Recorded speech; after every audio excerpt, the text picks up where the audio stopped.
everybody. Buon pomeriggio a tutti e tutte. I'm very happy to welcome in Trento Nando Sigona from the University of Birmingham. Nando is a very well-known and appreciated scholar on a number of issues that have to do with migration and mobility studies. Among others, his work on the Roma, on refugee and stateless people, on undocumented and youth and child migrants, and so forth. Today, he will share us some of his recent reflection and findings on the camp as a social and political space. So, in this semester, how we scale out the notion of home to a semi-public space to which much of the issue related to home as a matter of control and claims have a resonance with. So, as usual, we will have a 40 to 50 minutes presentation to start with, plus debate to whomever wishes to join it. So, Nando, thanks very much. The floor is yours. Thank you, Bob. Thank you very much for coming.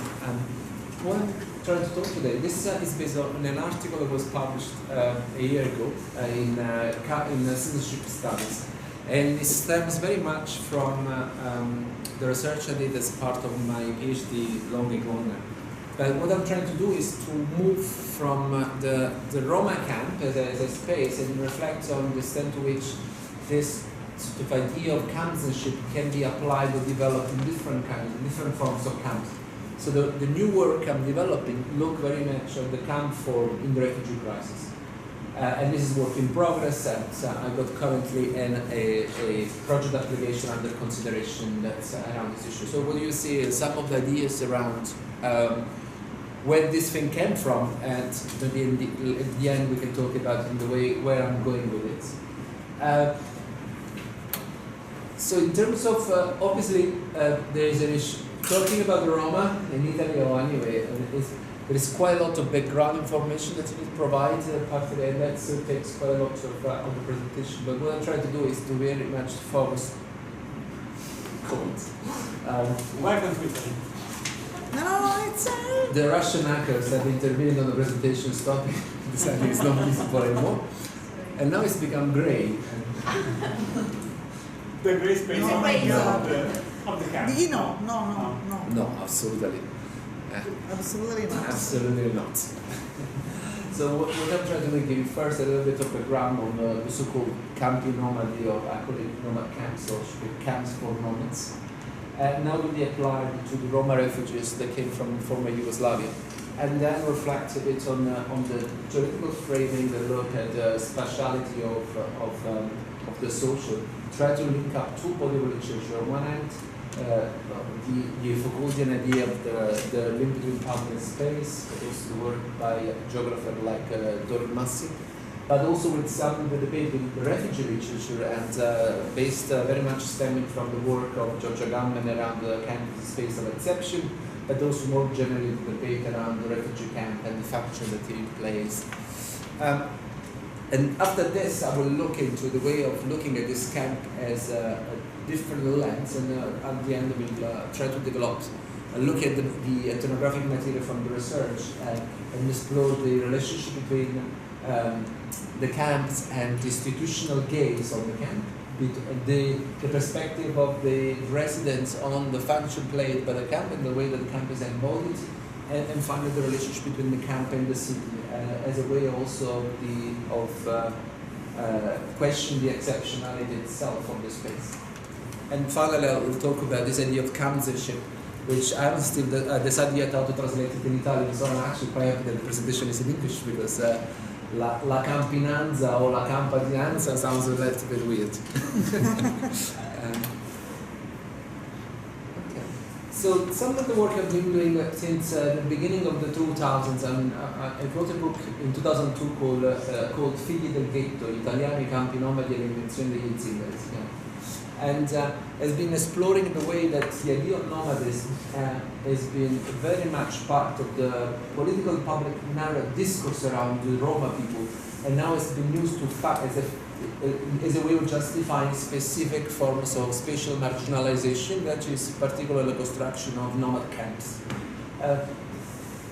this is rooted very much in, has got a very long genealogy around the nomadic nature of Roma culture, particularly in the Nazi used to talk before them, really in the beginning of the 20th century, about the Wandertribe, so the gene of nomadism, as some sort of genetic predisposition to the mobility, but also to be, at the same time, has to be inability to settle, in a sense. There is a history about the risk associated with vagrancy that goes back centuries, and there is in Immanuel Kant, there is some interesting reflection about the person of nowhere as someone who was unreliable in terms of a risky figure.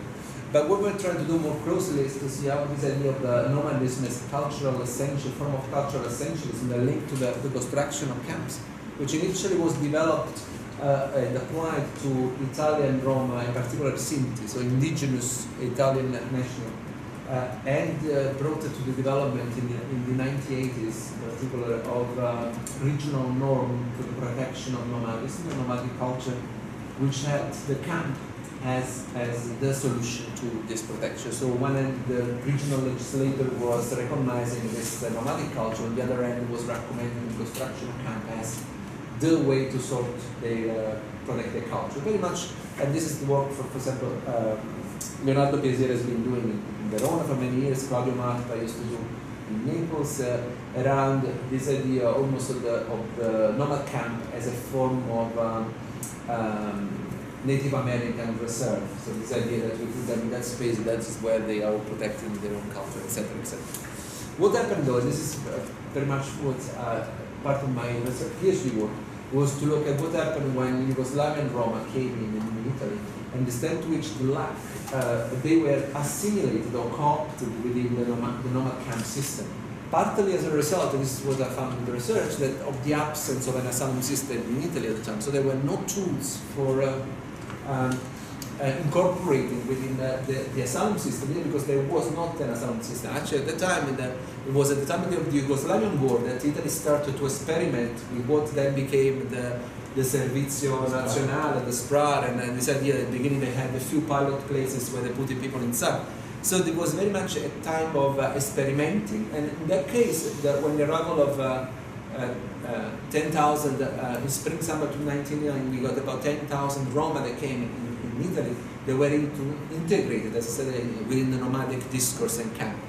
The work I did was mostly in Naples, Florence, and Venice, partly because I was interested in the contrast between the city of Renaissance with the presence of the camp. So it's more for almost not because I want to do the field work in nice cities, but it's because it's quite interesting to see how you justify or construct a place which is not necessarily beautiful in the context of a city which is constructed to be the beautiful city in a sense. That was some of the idea that I had at the time. And one of the consequences of this assimilation within this nomadic frame was the status instability and uncertainty of legal status that a lot of Roma families still experience today. Just a couple of years ago, I did some field work with stateless Roma across it. So there is a lot of Roma, that actually basically without any legal status at all. They don't have any registration of their birth, they don't have a passport at all. So it's beyond undocumented, this is properly stated. And we try to interview people who have tried to go through the stateless recognition process in Italy, and in some cases we succeed, in other cases fail. So it was quite interesting that the refugee camp, it was possible to trace this assimilation within the refugee camp, in some cases as the reason why they end up in that position, because the refugee camp was not providing them with a legal residency, which was one of the requirements for accessing the stateless procedure for the recognition of the stateless. So it was quite the process So that within this context, I was particularly interested to start to think about what kind of function the camp space exercise in relation to the everyday life of Roma people in the context of Italy. And the starting point was very much Michel Foucault's work around the spatiality of power and the way that power is exercised by by the architecture, through the planning, through the construction of space, both at the macro level and the micro level. But also, very massive work, as I said, around the spatial and the social are inseparable. This idea that basically that you cannot have a social relation outside that are not spatial. So the idea that people occupy a place and they cannot be superimposable or reducible to zero. So it was very interesting, this idea of understanding what is the specific of the camp in relation to this experience. And Engene's work around citizenship was also interesting to me. So what the work of Insigne is very much around the claim for rights as a manifestation of a performance. So you first claim citizenship before becoming a citizen. It was in a way turning the other way around. A lot of the debate on citizenship, which very much is structured around the idea of rights, entitlement, membership. So he was saying basically, unless people have been campaigning or occupying the street and claiming their rights, some people will never have a right. So in a sense, it's looking at the other hand. So I was interested to see how within the space of the camp there can be some opportunity or margin for developing claim for rights and entitlements. And this was very much linked, and in a way what was trying to do is actually to build a link with some of the debate around refugee camps in the refugee studies literature, in particular the work by Michel Ager around the humanitarian government, the idea that the camp play a central role in the way that what Bauman used to call as the waste of the world is governed, the dumping site of humanity in many ways. But also the idea not just of broader term of humanitarian government, the emphasis was in actually the fact that there is a proper government of this space, which is based on specific infrastructure, a specific group of NGOs or local actors that manage this special place that live within their own context. And linked to this idea of the facade of the politics of compassion, so the idea that linked to a reconstruction of the camp resident as a humanitarian subject that was entitled to some form of support.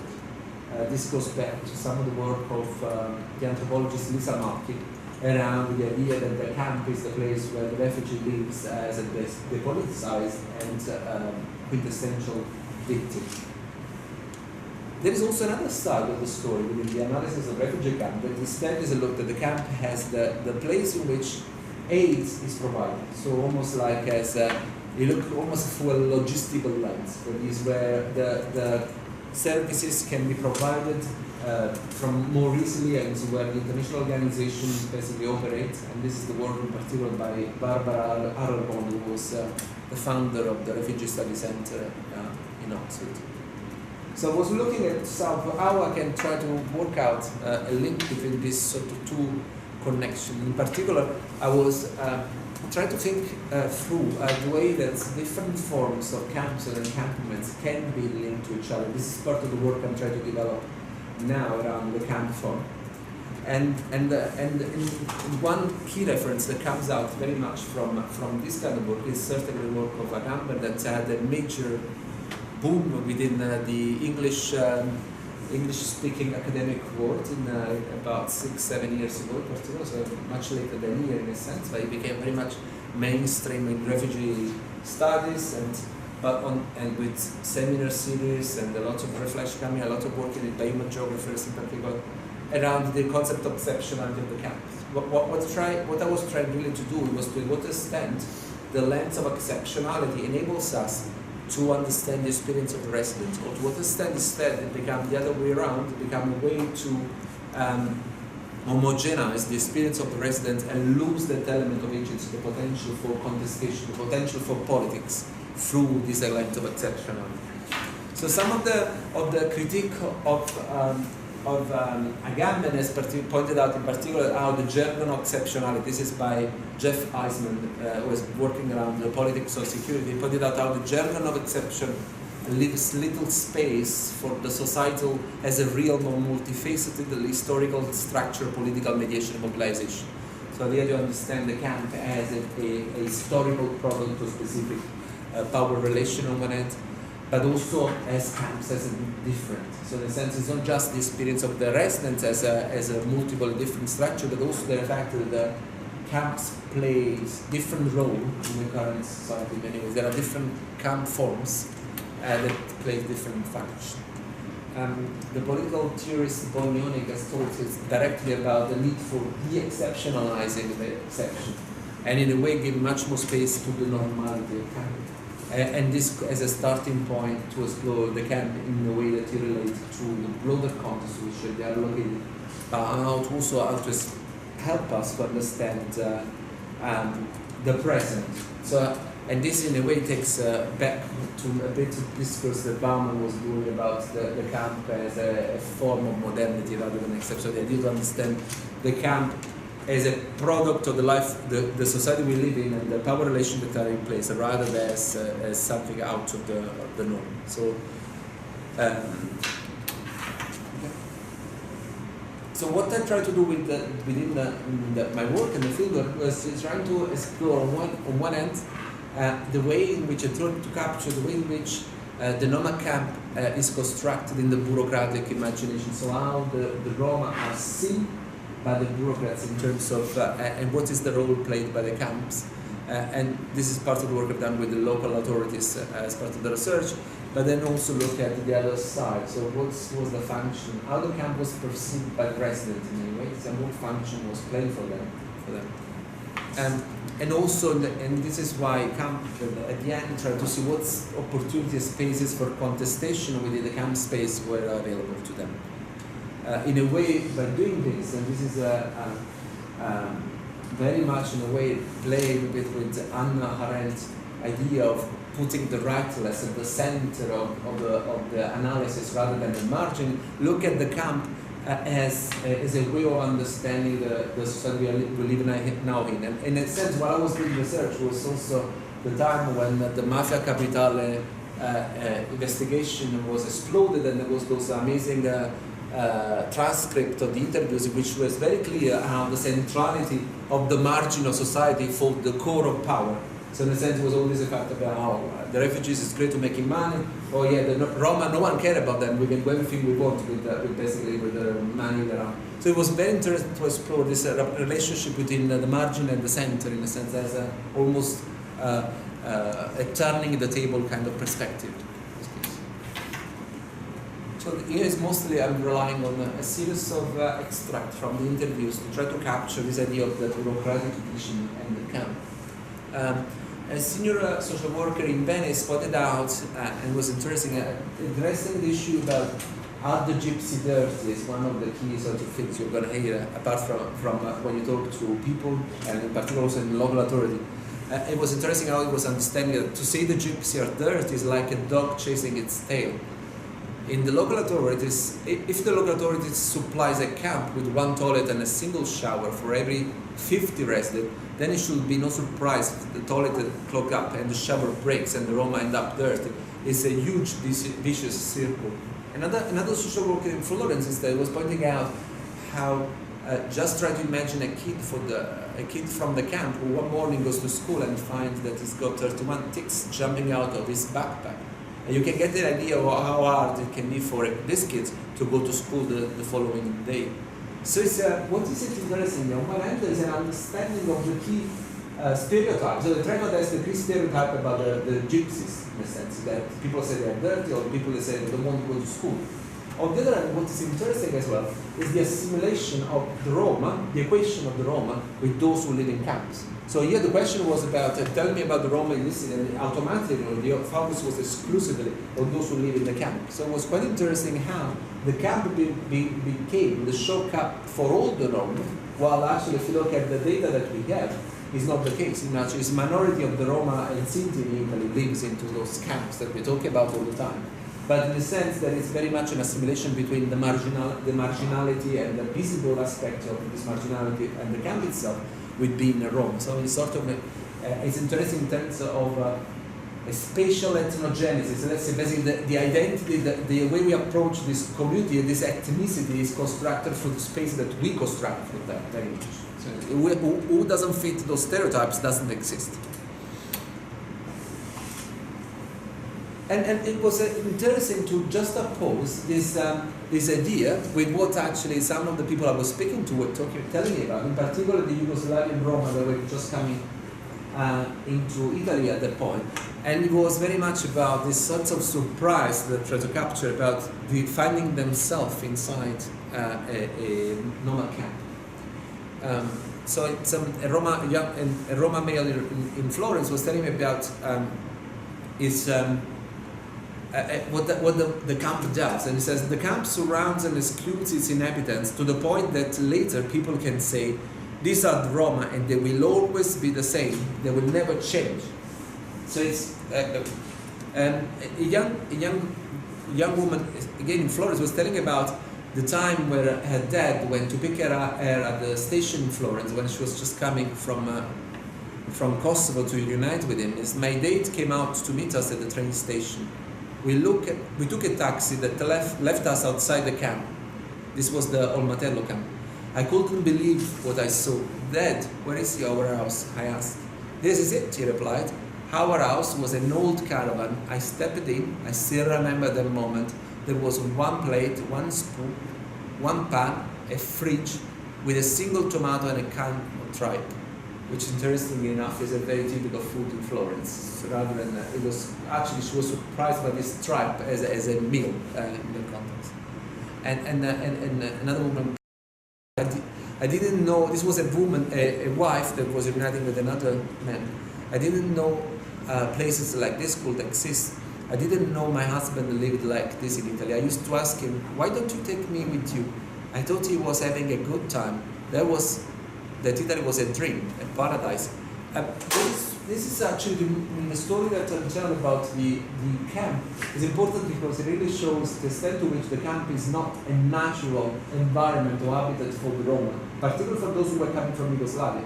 In most cases, they were people that were urbanized and under the Tito in particular and the Yugoslavian.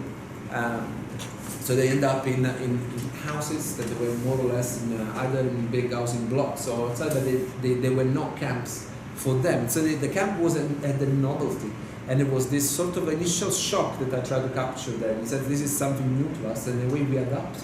But then it's also interesting, and I guess it's important to understand why this adaptation, in what ways this adaptation happened, and for what purpose, so what function the camp serves for them as well.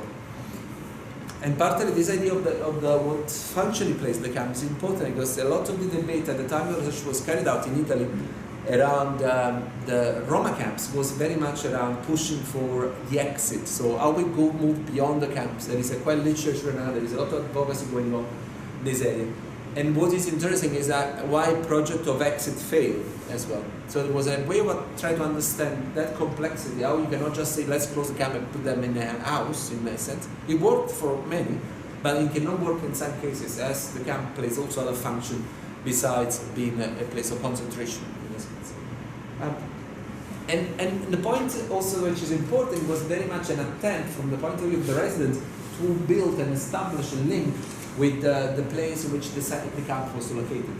This I think is important as an aspect, and we are linking back to the literature I mentioned before, because the camp is not an abstract form. Is a spatial configuration which is constructed in specific context and related to the city that is around. Within the refugee literature, there is now a lot of emphasis around the urban camps.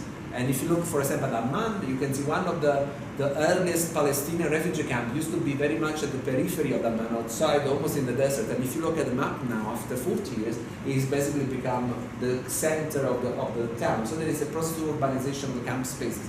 In this case, it's more complicated because when the camp become more central in the city, what happens is they get evicted and other people and other forms are constructed.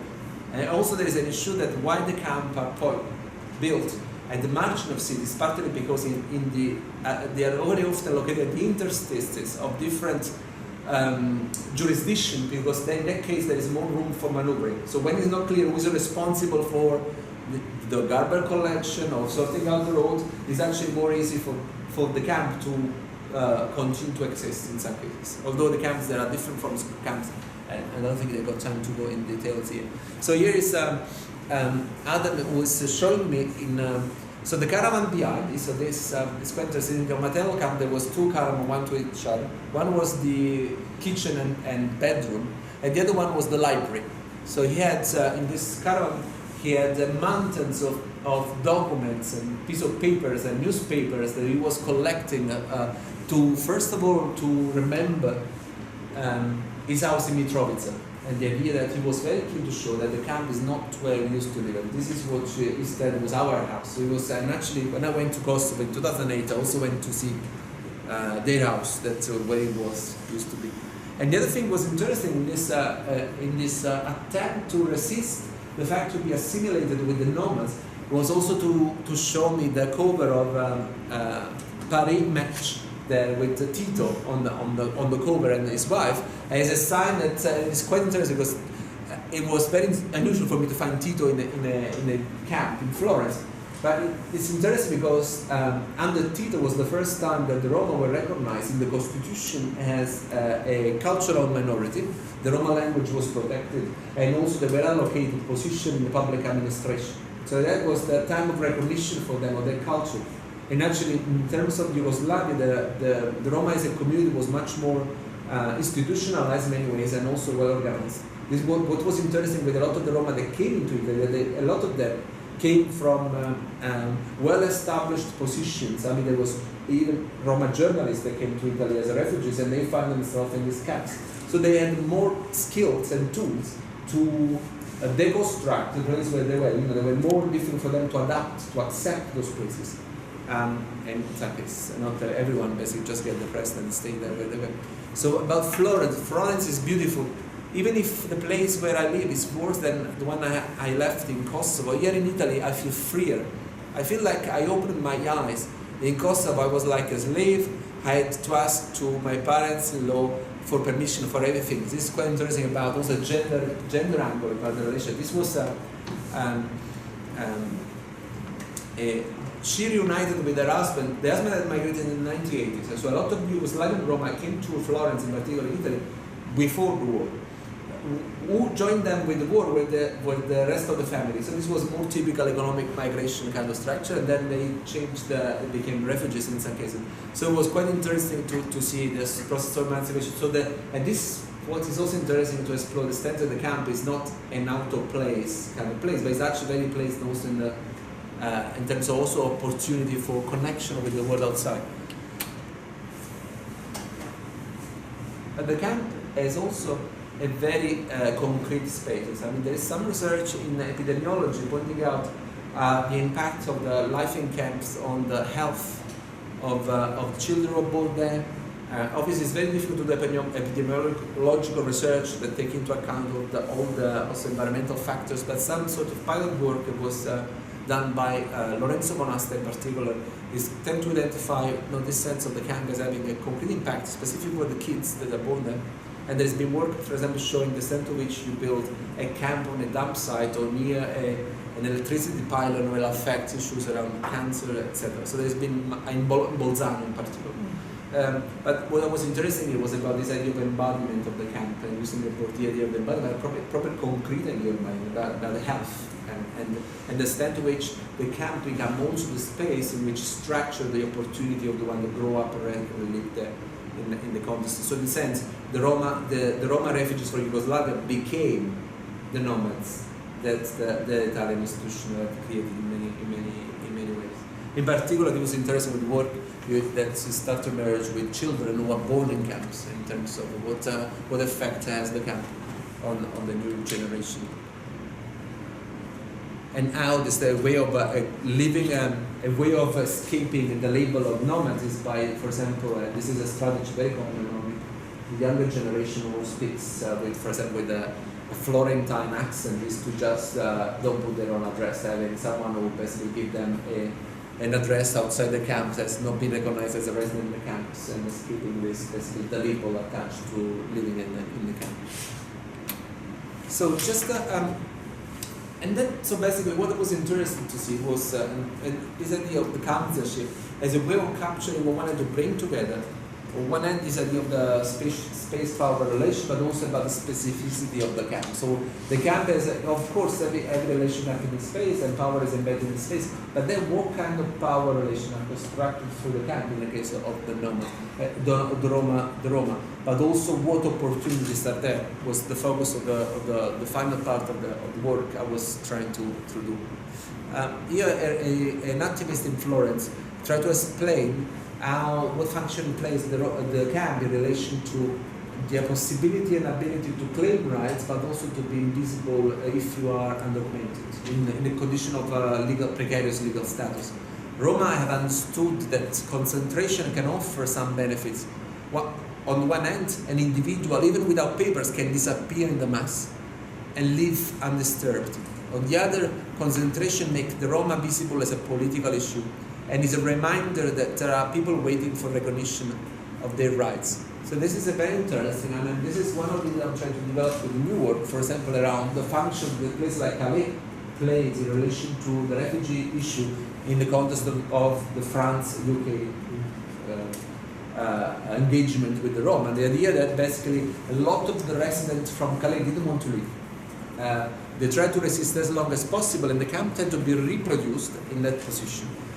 One of the reasons I think is that basically by having that space of visibility, the issue continue to be visible, continue to be there, and there's a possibility to use the space of the camp as a platform for articulating claims. If they get dispersed all over France, that platform disappears, and it's been the case of people that are no longer there. However, because the function of the Calais in this case is still there, the camp will be reproduced, will re-emerge in another, maybe more precarious. And this is the other issue here, is that when the camp disappears, it's not reappearing in the same form as the function is still there, but they will become more and more precarious. So in the case of the Roma that have been victim of multiple evictions, what you will see is possible to observe is that their habitat, their houses, they become less and less structured in many ways. The more they feel precarious, the more they feel a risk, and become very much reduced to a very few items which has obviously implications for health, etc., etc. But what was also interesting, in the sense of a more positive angle, was the extent to which the camp became a place, a bit like the refugee camps, where it was possible to claim rights to an extent, or use the camp as a place where NGOs or the welfare states could deliver some rights. This was a civil servant in Florence that says, of course, by law, the local authorities cannot offer shelter to those without papers. In reality, over the years, we have given shelter to thousands of illegals, because our approach as a local authority has always been characterized by welcoming attitudes, which was quite interesting, because everyone who has worked on the Roma camps knows very much that very often in some of the camps, for example, you won't pay for utilities. You don't pay for electricity, for water, or you will have free school buses for the kids. Although, basically they put a camp that is 30 kilometers outside the Accordo Anulare in Rome, and then obviously they have to provide the school buses, and the kids arrive at school like 3 hours late, and people complain why the kids are always late. That is another story, but in a sense, the idea that the camp become almost a collector of this sort of second-class services that otherwise the Roma would struggle to access. And finally, a similar sentence in Venice, which says, these are political decisions. We approach the issue in this way. If today, according to the criteria that we as a local authority choose, I certify that you are entitled to some kind of assistance, I'm not going to let someone else with refugee status turn up and take your place or entitlement. From our point of view, refugees are, first of all, the responsibility of the state. This was quite an interesting here. So, what I was told, and this was interesting because in the context of Venice, there was a battle between the newcomers refugees who were recognized as a refugee status, which in theory most countries will have a right to some kind of accommodation, and the fact that there were these Roma people in Venice for a long time that never applied or they were rejected, but had been for years in Venice, and the fact that there was no intention from the local authority perspective to remove them, in a sense because they had as a result of a use domicili, they had accumulated the right to the entitlement in the place. So it was quite interesting to explore this conflict between the regional, the local, and the national in the space of the camp and the function. So what, in terms of, in general, what was I think is interesting is to understand, starting from the relationship on the ground, the way that the camp can play a role in terms of providing services, but also constraining any possibility for regularization in a sense. Because if the camp is not recognized as a local resident, the Roma, they may well stay for a long time in Florence, but then when they try to do regularization, they get a rejection because they cannot provide a certificate of residence. And in many cases now, the things have changed, so that some of these camps have been normalized. But what is happening in some cases, you have to provide residence for a long and extended period. So if you have to go back to 18 of legal residence, it's almost impossible that the camp is illegal for 18 years. So there is still gaps that have an impact on the possibility of regularization from the state perspective. So just to conclude, I think the idea of campusanship is try to capture this kind of situatedness of power relation and the significance of a camp as a normal technology of power to disciplining some groups of population. I think it also offers a lens for exploring the relationship between the state and the camp residents, which recognize some kind of the possibility for everyday negotiation, resistance, and forms of appropriation. In terms of, for example, a capacity of claiming the local rights. And this is some of the idea also Nando Sigona has developed about the parochialism in terms of approach to migration in general in Italy, but I think with Roma it's even more visible in some cases. When you will have some local authority expelling people from their own boundaries, so you have rather than an expulsion order at the national level, you have the local expulsion order, which have got a memory from the Middle Age. These are the ban from the boundary of the city that apply very often to Roma and Sinti, for example, people with caravans. And finally, it's not to assume, and this is why it's important, the historicity of the camp. We need to understand really very much how this camp space developed and what role they specifically play, rather than basically all link up together, all forms camp within a narrative of exceptionality, because really that's become disempowering for the residents as well. Thank you. Thank you very much.